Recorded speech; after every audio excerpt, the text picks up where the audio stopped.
Ronda Rousey, the woman who made UFC believe in women. 12 wins, 12 finishes, an icon who changed the sport.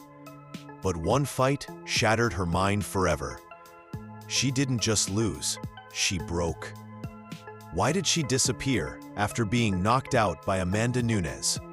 What's being hidden behind the scenes of her UFC exit?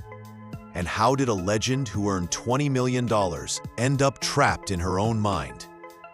The truth they didn't want you to see.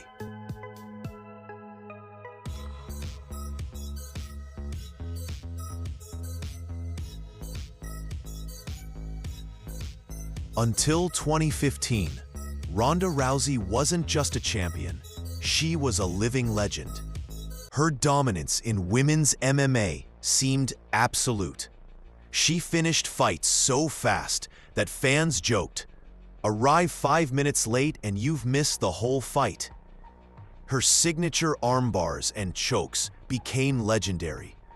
Opponents would submit before even being fully caught, psychologically crushed by her reputation. UFC promoted her as the greatest fighter in history, and magazines like ESPN crowned her Queen of the Octagon. She was everywhere, on covers, in movies, on talk shows. It seemed like it would never end. Everything changed in November 2015 at UFC 193.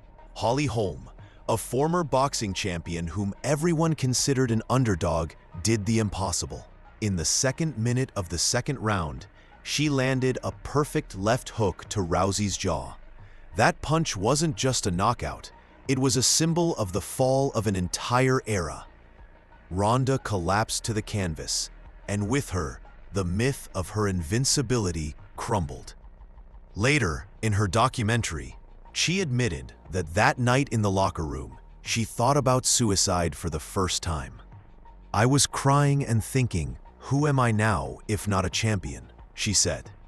The trauma wasn't physical, it was existential.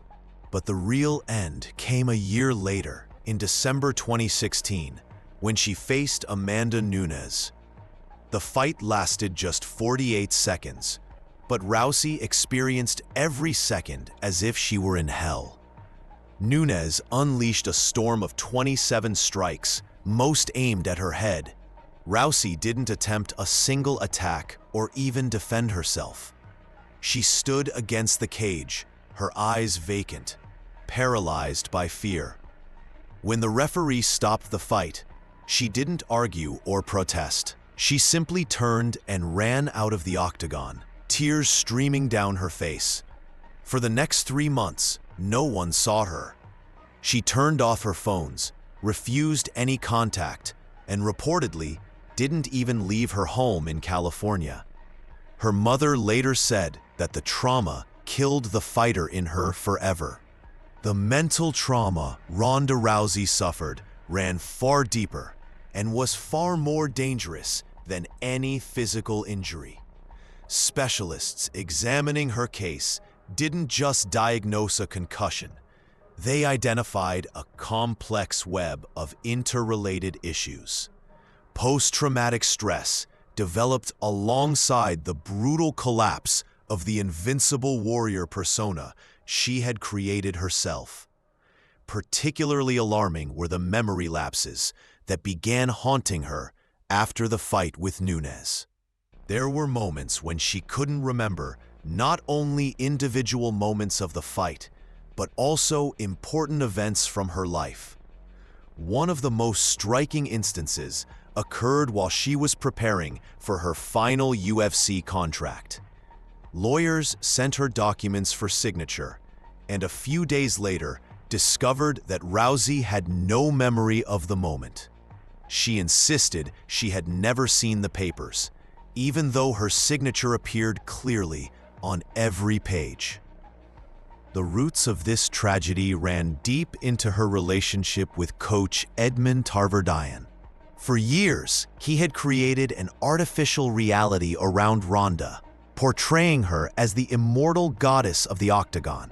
Her training was built on a constant mantra of invincibility. Criticism was completely excluded, and sparring partners were instructed to submit to her.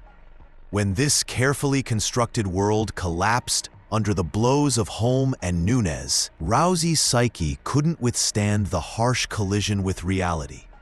Her brain, conditioned for years to the image of an invincible champion, refused to accept a new identity. Neurologists explained that such abrupt shifts in self-perception can trigger real physiological changes in the brain.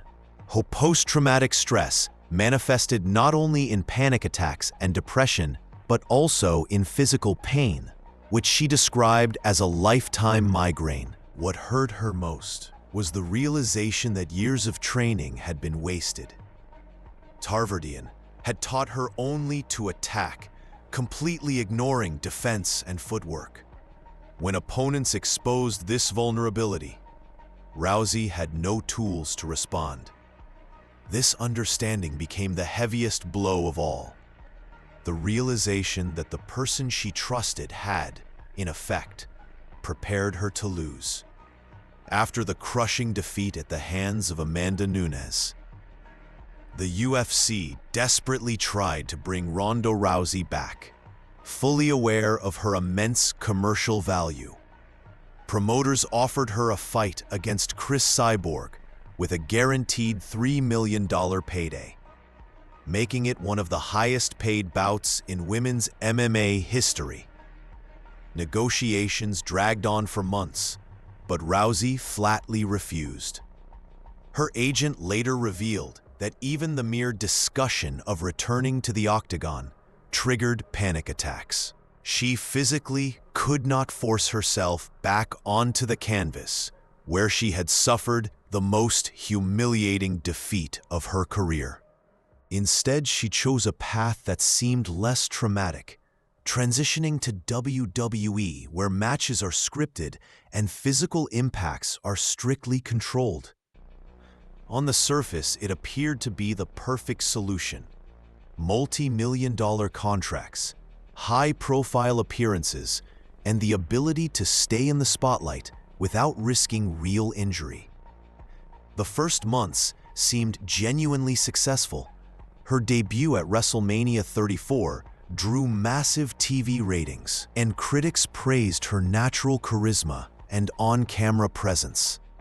However, even in the carefully choreographed world of wrestling, her trauma resurfaced.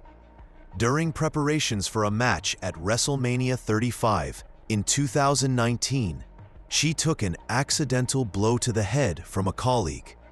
For most wrestlers, it would have been a routine work injury, but for Rousey, it was catastrophic.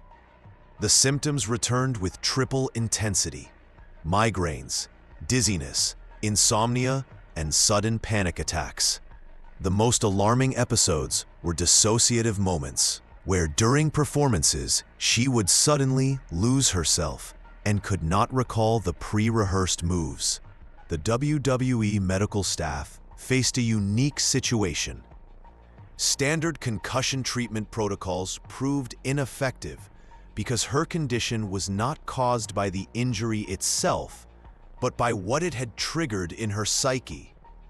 Every strike, even staged, unleashed a cascade of memories from those fateful 48 seconds against Nunes. Her body reacted to any perceived threat with exaggerated intensity, as if each time it were a real championship fight. This relapse finally convinced her that a career in any form of contact sport was over. Her departure from WWE in 2023 was quiet and almost unnoticed. The contract was mutually terminated without any grand statements. In her final interview, she said that she had learned to accept her limitations and would no longer try to live up to the image that others had once created for her. Ronda Rousey never fully recovered. Her exit from the sport was not a retirement, but a flight. She now lives on a ranch, rarely gives interviews, and avoids any reminders of MMA. Her story is a harsh lesson that fame can break someone more profoundly than the toughest defeat. If this video hits 100K likes, we'll do an investigation into her coach Edmond and how he destroyed her career.